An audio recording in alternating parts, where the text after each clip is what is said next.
quite as well on the test, but it's there when we need it later. And that's the important thing I want to suggest if you care about the outcomes of your learning, is that you want it to stick. And so we've got to stop trying to do this event-based model. We've got to start doing it at the rate we can absorb it. And mobile gives us a handle on beginning to address that. Social. For those who heard me talk yesterday, social. How many of you use any of these tools for professional development?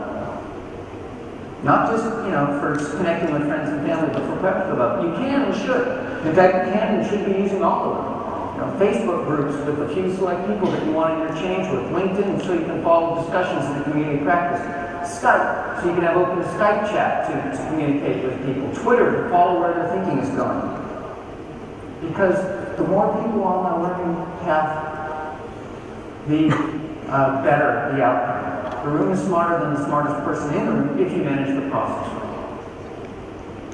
In fact, for organizations, my colleague Harold Yarkey started this, that you need both collaboration and cooperation. For work groups, accomplishing tasks, you need collaboration, they need to be working together.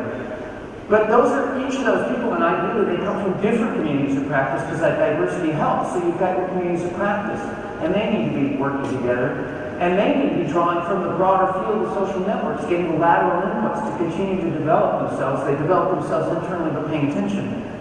Unfortunately, many orgs cut this off. They block social interaction through the firewall. And instead, we should be deliberately looking to facilitate this flow of information, not only among our employees in the broader community, but with customers and our supply chain as well. And there's this strange notion that all our knowledge is in our heads. That we have to dump it all in there, that's what it has to be, but it isn't. Our information with the world is in tools and with other people. From the point of view of a problem, when it's just our pattern matching and some executive function that sequences the steps, we're nowhere near as formidable as if we're augmented by the rote processing that our brains don't do.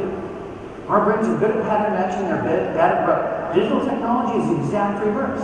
It's really good at rote, complex processing, it's really bad at pattern matching and meaning.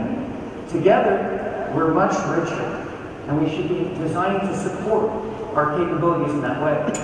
The ultimate goal is to create what I call the performance ecosystem, where we may start with e-learning, but it's really about learning an improved instructional design that takes advantage of what I'm talking about, deeper practice-based learning.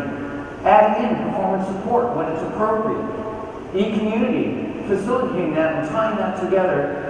Greater integration is about underlying content engineering and systems to make it available wherever, whenever, so we can do broader distribution, which is what mobile is about.